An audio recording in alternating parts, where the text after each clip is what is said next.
Welcome to Full PreFrontal, the show that exposes the mysteries of executive functions. This show is a collection of conversations about the role of the prefrontal cortex, which impacts your focus, planning, problem-solving, emotional balance, and independence. These conversations will introduce mental tools that will empower you to shift your mindset for a successful life. And now, here's your host, Sucheta Kamath. All right, welcome back to Full PreFrontal, where we are exposing the mysteries of executive function. I am here again with our host, Sucheta Kamath. Good morning, Sucheta, my friend. Always good to be with you. Very much looking forward to your second conversation with Dr. Carol Westby. But before we go there, you're going to talk to us about the famed television character Michael Scott and the grand dame actress Benedict Peters. Earlier this year, Todd, I went to see Hello, Dolly when Benedict Peters debuted in the role of Dolly. And needless to say, the celebrated Broadway star was spectacular in it.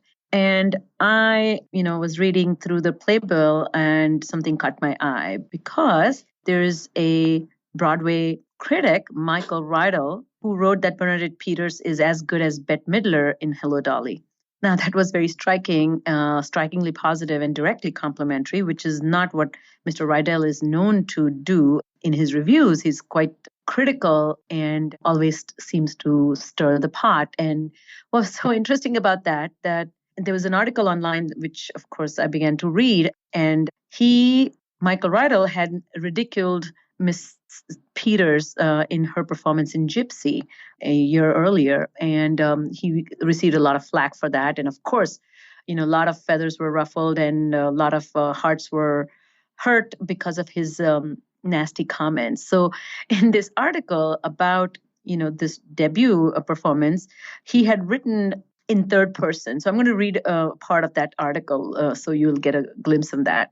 So he says, at the end of this article that he wrote, I have no idea where the columnist is today, although every now and then I catch a glimpse of him in the mirror. But should he materialize, I hope Peters can find it in her heart to forgive him and invite him to her opening on February 22nd.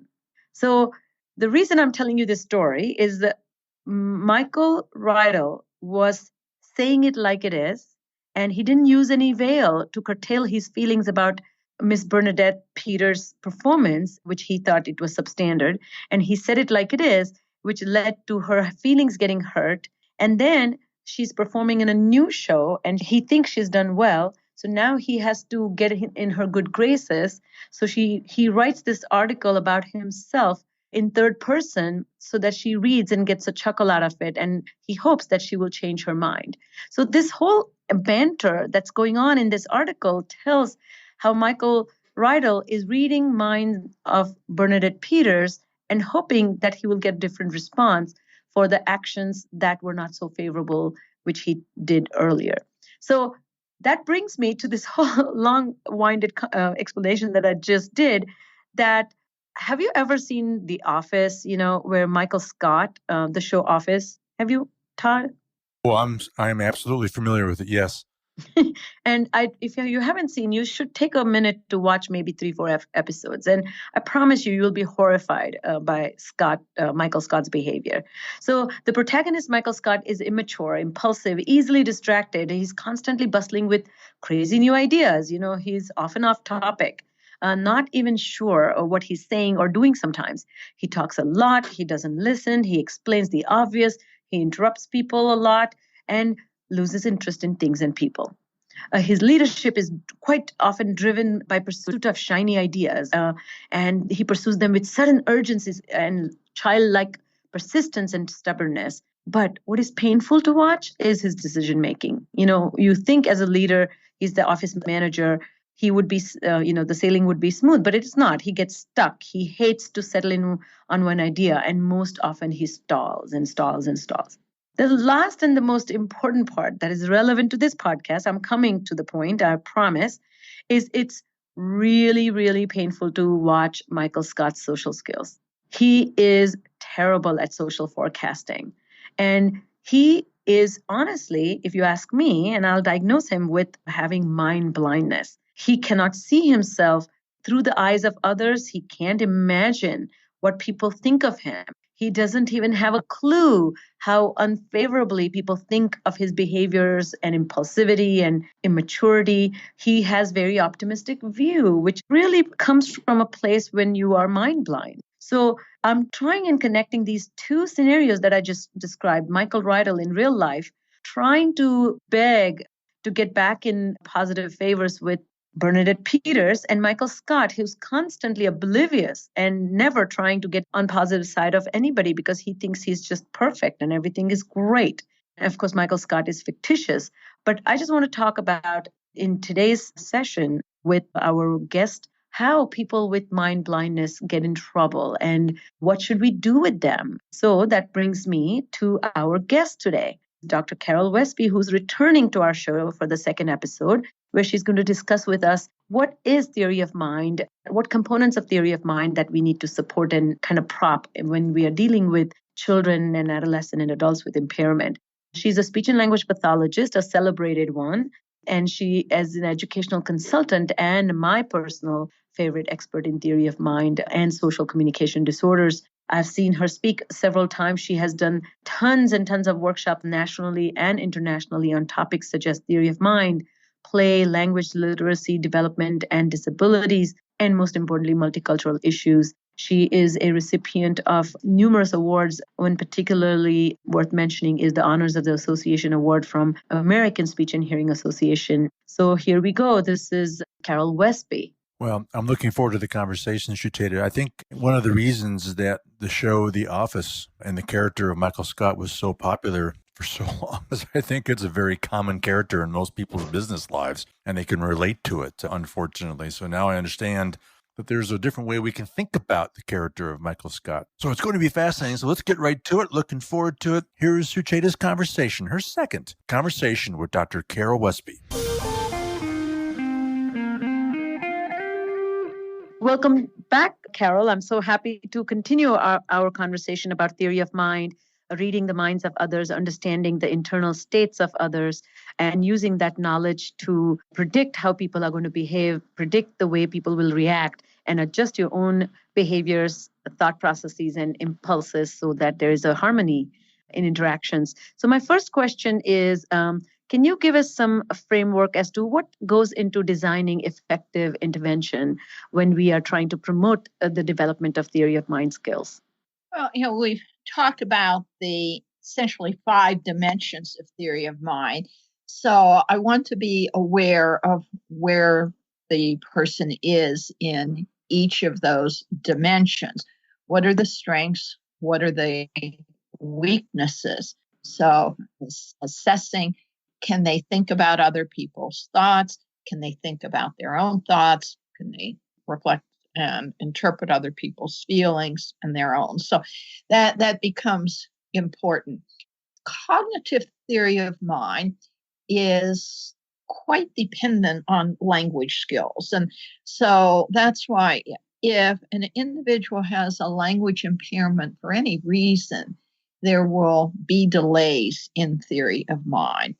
It's why for so long, children who were deaf children of hearing parents had marked delays in theory of mind as severe as children on the autism spectrum. They've gotten better now with implants. Children's speech and language has improved markedly, and they're passing some of the early cognitive theory of mind at the same time as hearing children. There are ongoing delays, however, if we look at higher levels of theory of mind. So you need to know where the child's language is. And for cognitive, we're going to be working a lot on the language piece.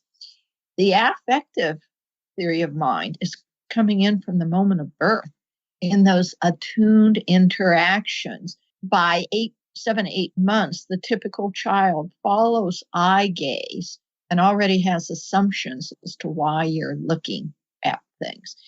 This is an area where... Carol, can you take a minute and explain a little bit about attunement and how the visual component also, the eye gaze is an important part of attunement. Can you talk a little bit about that? If you watch that parent with the newborn, and they're gazing into each other's eyes. The parent starts vocalizing, the baby's watching, and even within those first several days, the baby will start imitating the facial movements of the parent. If the parent opens her mouth, sticks out her tongue, you see the baby kind of trying that, and the mom will be watching. And those attuned interactions are where you realize the baby and the caregiver are really in sync. You need those kinds of experiences also then to develop a good affective theory of mind. That's the beginning. In those first couple months, Stephen Gutstein talks about this as emotional sharing, and he talks about is the absolute foundation of all theory of mind. If there's not that emotional sharing, all of the higher levels of theory of mind do not develop. So babies are watching, and gradually then, as the caregiver looks away, by 7 or 8 months, babies follow that gaze. And not only do they follow it, they begin expecting something, or they already begin. It's kind of hard because we can't really say they're thinking, but they seem to be aware someone is turning their head because they're looking at something. Now, this is something that can be deficient even in older kids, particularly those on the spectrum, even though they might not have severe cognitive delays. There are some individuals on the spectrum, can be older preschoolers, can even be in elementary school. They don't realize that someone knows something by looking at something. They don't know to follow someone's gaze. Turns out this is also very delayed in kids who have hearing loss. We have to often explicitly teach it to older preschool children with significant hearing loss. Look at what someone's looking at. So that becomes very important foundation for all theory. Can you give us an example just so that people can visualize this? Such an important process.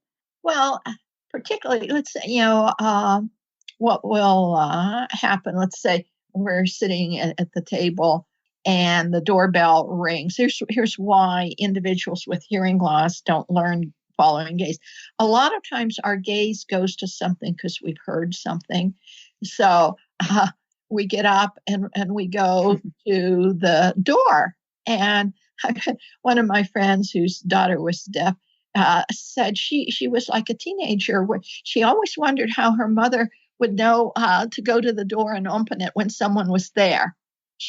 Mom would get up and she wasn't aware of what was happening, didn't kind of follow eye gaze, and that mom was hearing something that gave her information. And so we'll find that a lot, that kids, if they don't hear the sound, they also don't make the connection why someone's looking away and what information they're getting. So it disrupts that learning and disrupts learning those visual cues that are going to be important for the affective piece.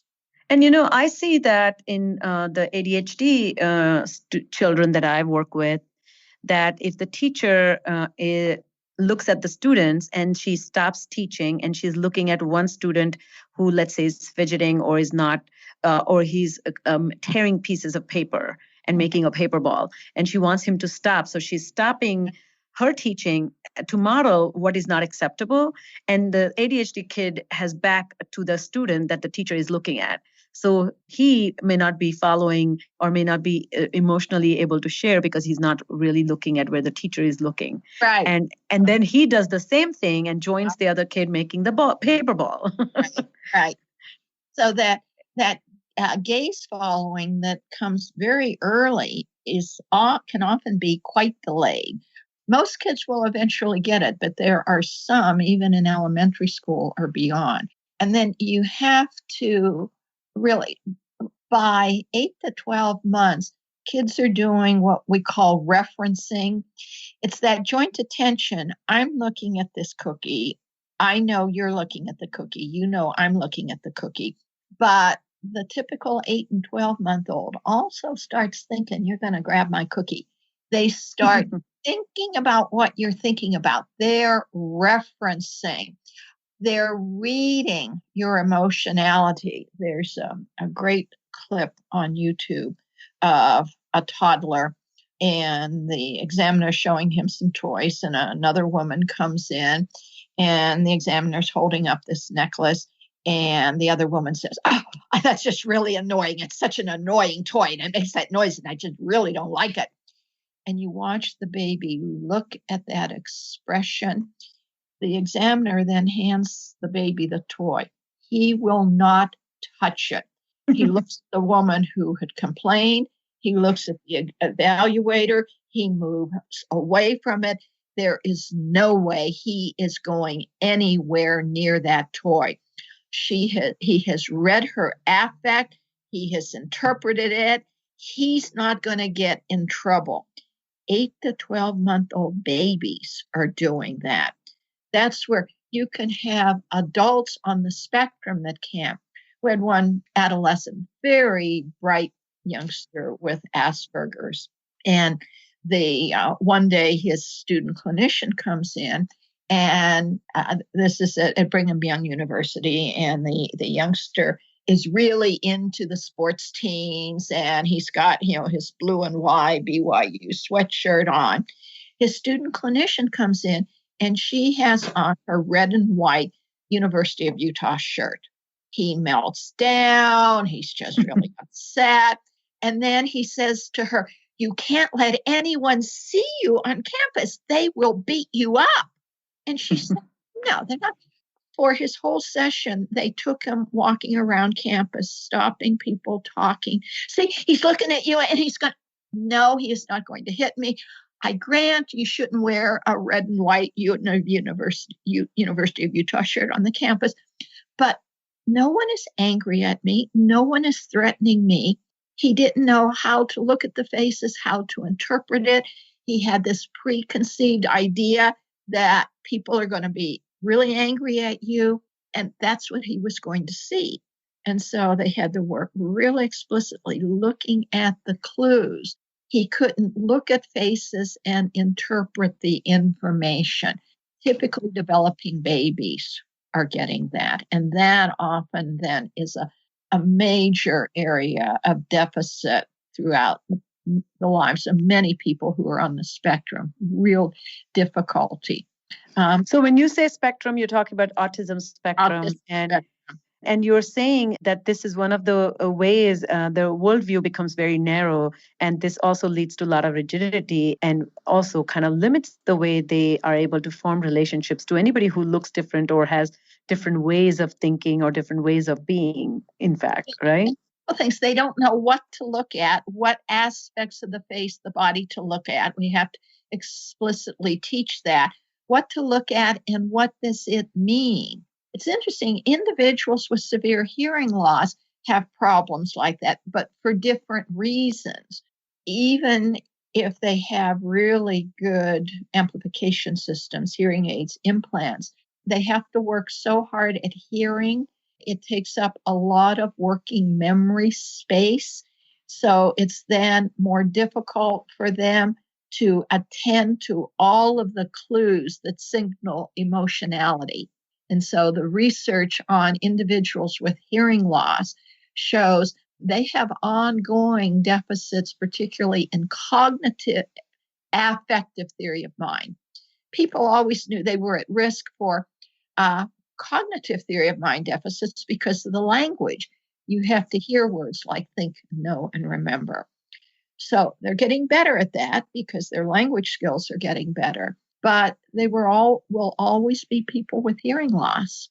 And it makes it more difficult for them to pick up all of the social cues. So there were 2 studies in the last 2 years looking at cognitive affective and found that even deaf adults are not as good at it. And it's not necessarily so bad that you say they're pathological, but they're not as good at it. They miss cues. So in social situations, sometimes things go awry because they don't get all of the cues. Got it. So now that we understand so many components go into even designing interventions, so can you share some of these? So you're obviously saying that if it's a cognitive deficit, then building some inferential and language extrapolation skills will be really helpful to kind of expand that theory of mind. Can you kind of share the therapeutic process? So, even starting with the young kids in therapy and parents using those mental state words. I'm thinking. Kids can't see you thinking and knowing. So using those words a lot. I'm thinking, I'm knowing. One of the activities, we have a cute clip of this, a little boy with bilateral cochlear implants, and he would not yet pass that false belief task that someone knows, I know something someone else doesn't know. He's getting close. And so we've brought him in, and the teacher's showing him a book. And we're going, I read this book with someone else. Now, you and I, we're going to make this slime. And does Jordan know what you're going to do? I saw Jordan before, and I read this book with Jordan. Jordan's not in the room, and you and I are going to make this slime. Does Jordan know? Yeah, Jordan knows. Now, Jordan's not in the room. He can't see what we have in front of us. Does he know? Yeah, he did it too. No, I told you, we read the book, and we're going, and so the teacher said, Jordan wasn't in here. He's not in here now. He's back in the room. He can't see you. Jordan doesn't know what you're going to do with me. Very explicitly talking about knowing and thinking and modeling that. So we do a lot of that. We do, and certainly a lot with books. And here, building both the language for the cognitive and affective theory of mind. The linguist, the de Villiers, had some time ago had shown that there's a strong relationship between being able to comprehend and use what we call verbal complements in theory of mind. And a verbal complement is that nominal clause, I think, and then we have a whole sentence that's the object of that verb think. I think we'll go swimming today because it's really hot. Okay? That's a complex syntactic structure. And they found that as kids, even typical kids, were able to master that. Then they start also being able to master cognitive theory of mind, because it requires that kind of language structure. So we'll explicitly teach that.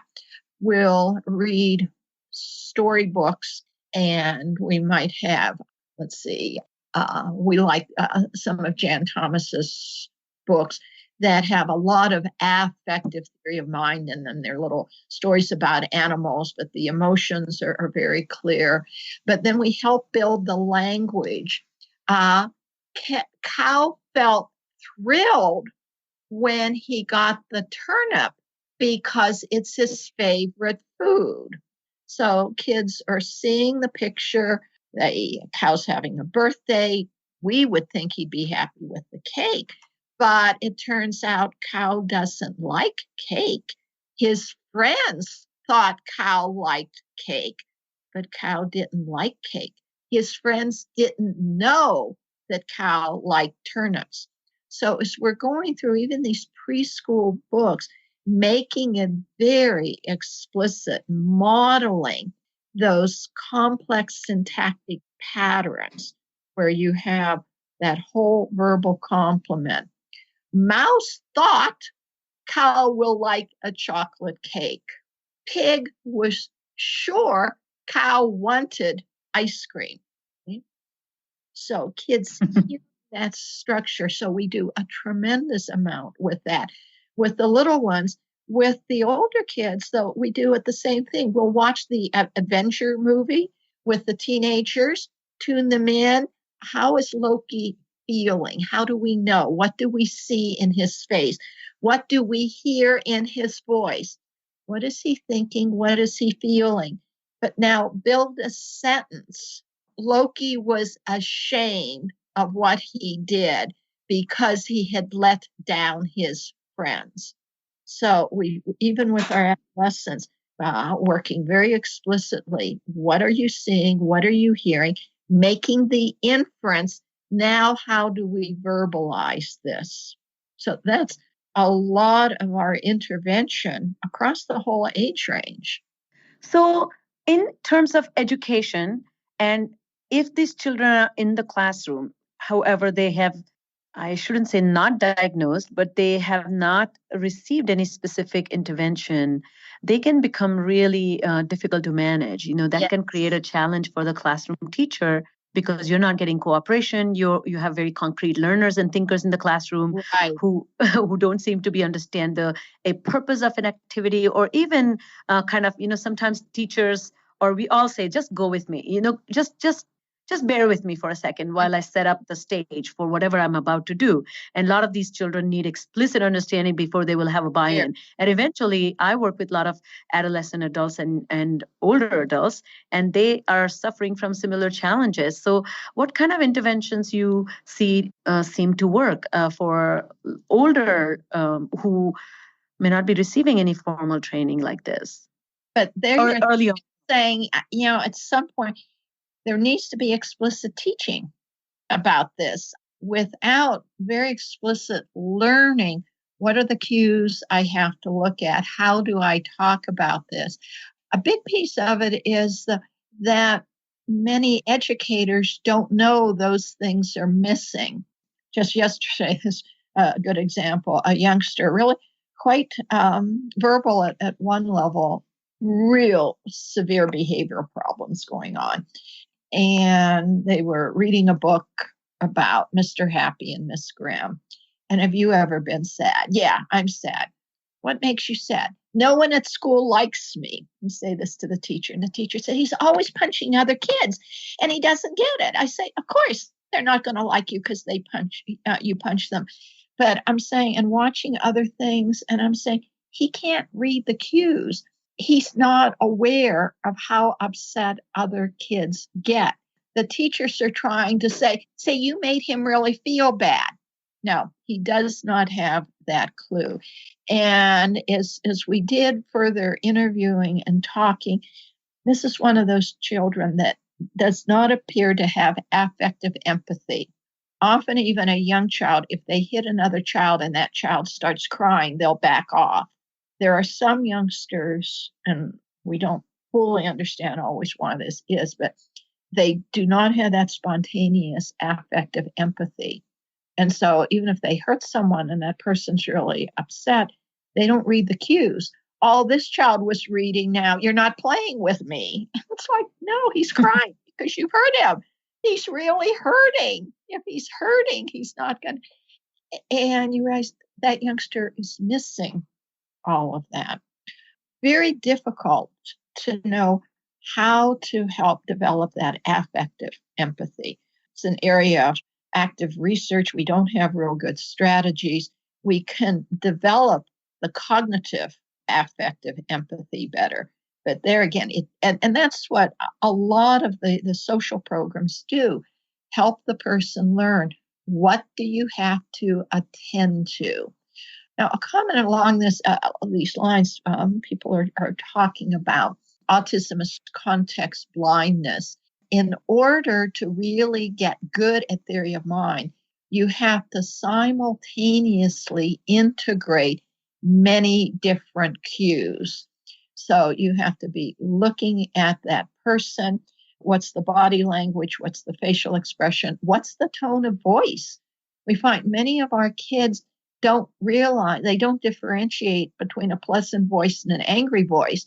So the teacher thinks she's made it clear, you will now stop this.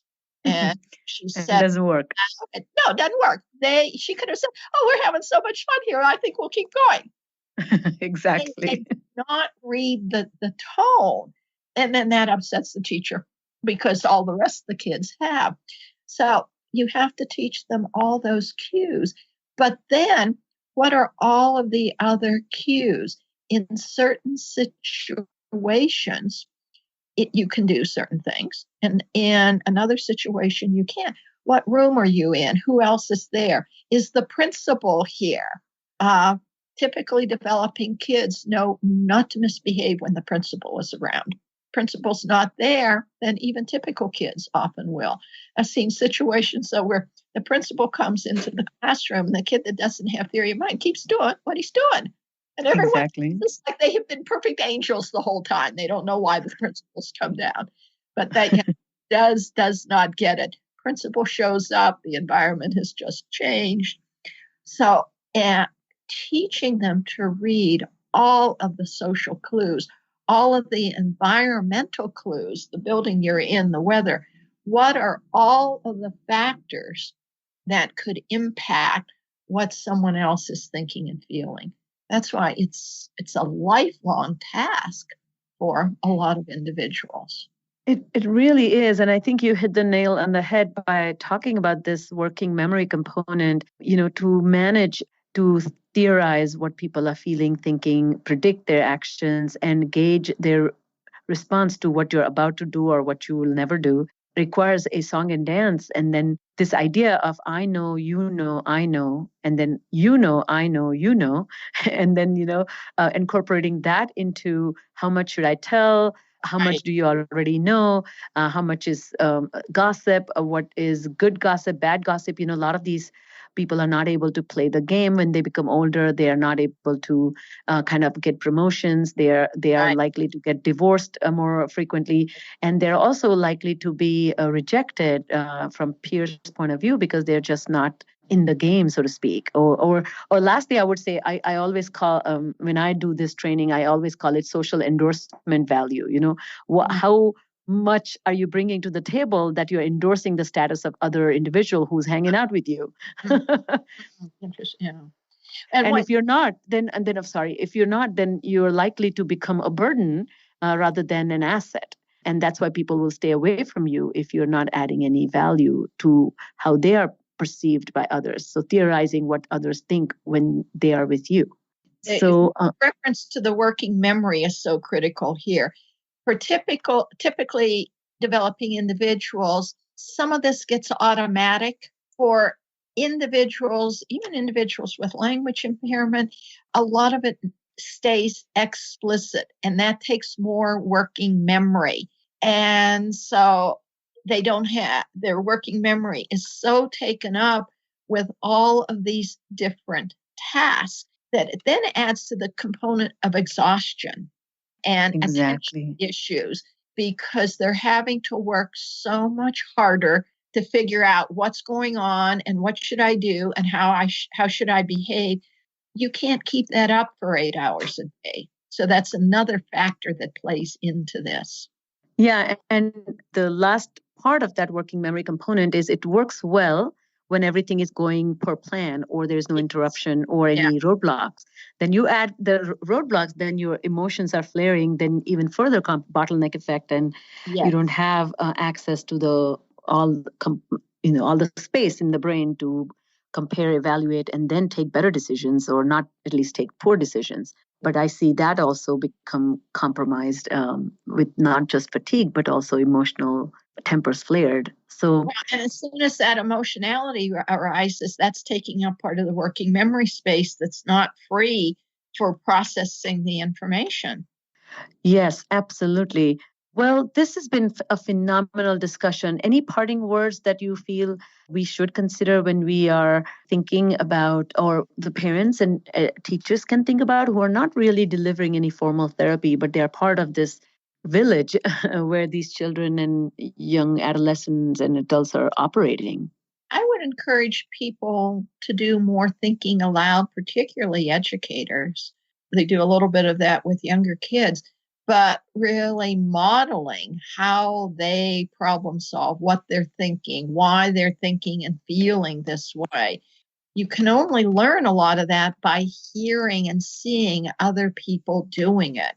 And so a lot of the individuals we work with need that done much more explicitly So that would be a major encouragement, particularly, is to have teachers do that. Think aloud themselves.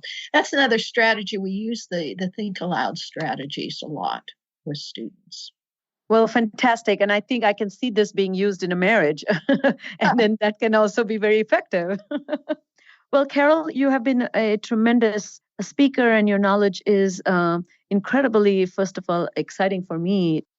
I could listen to you for hours, and what you have managed to cover in such a short period of time is incredibly valuable. So I thank you so much for being on this podcast and sharing these ideas that people can begin to implement. And I will connect a lot of resources that you have mentioned in the podcast so people can look through them. So I truly thank you.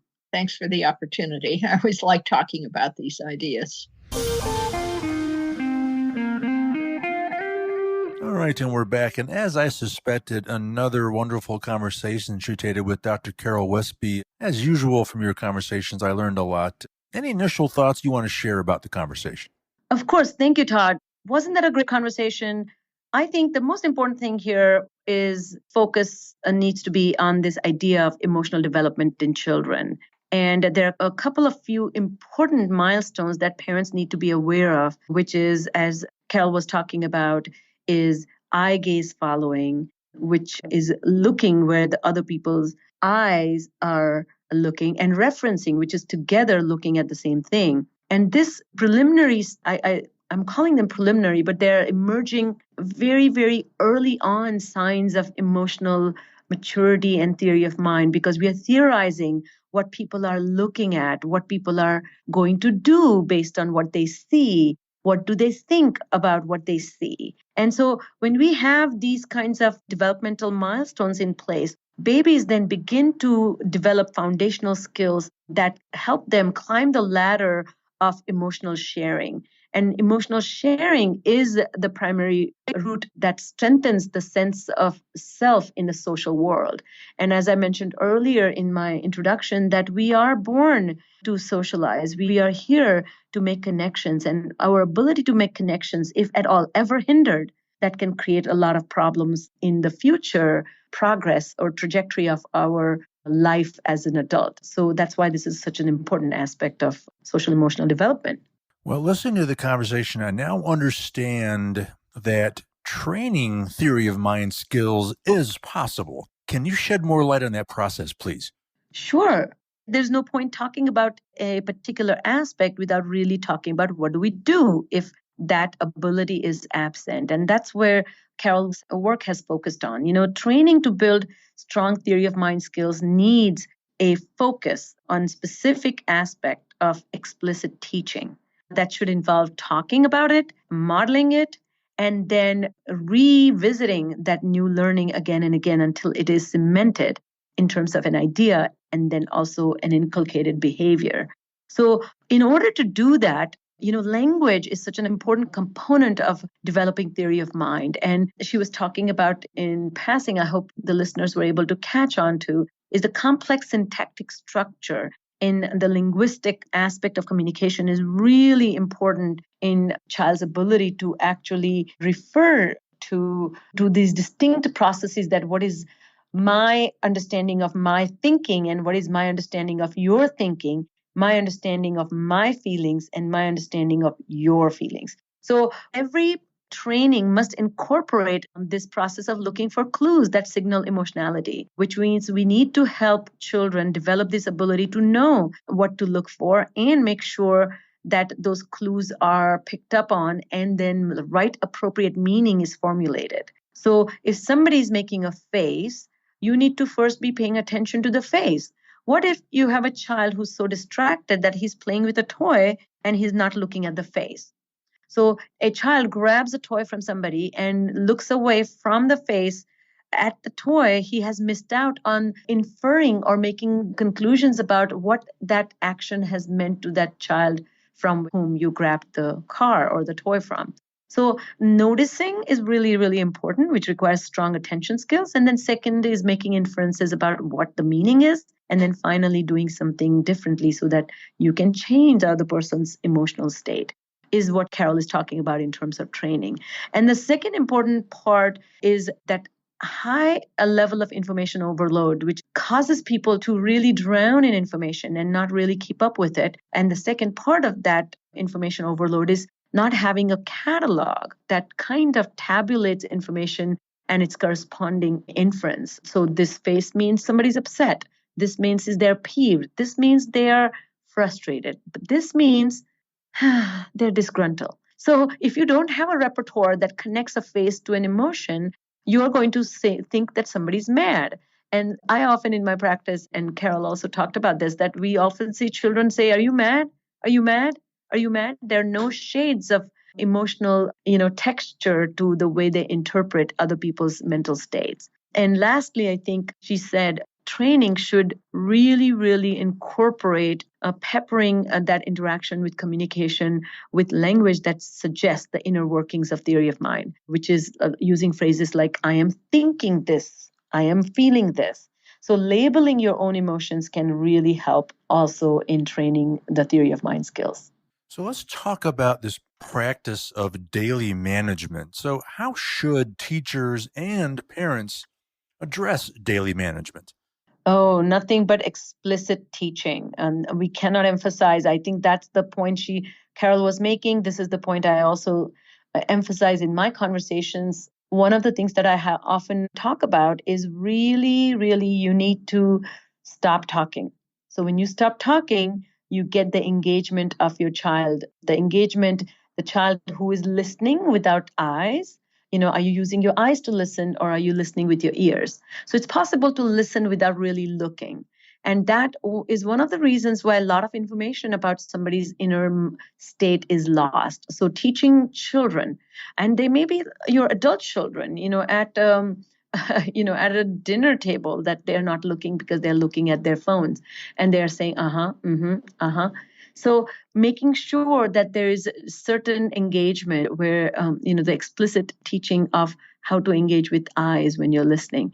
Second thing is to really kind of understand a variety of ways to recognize why somebody doesn't like me.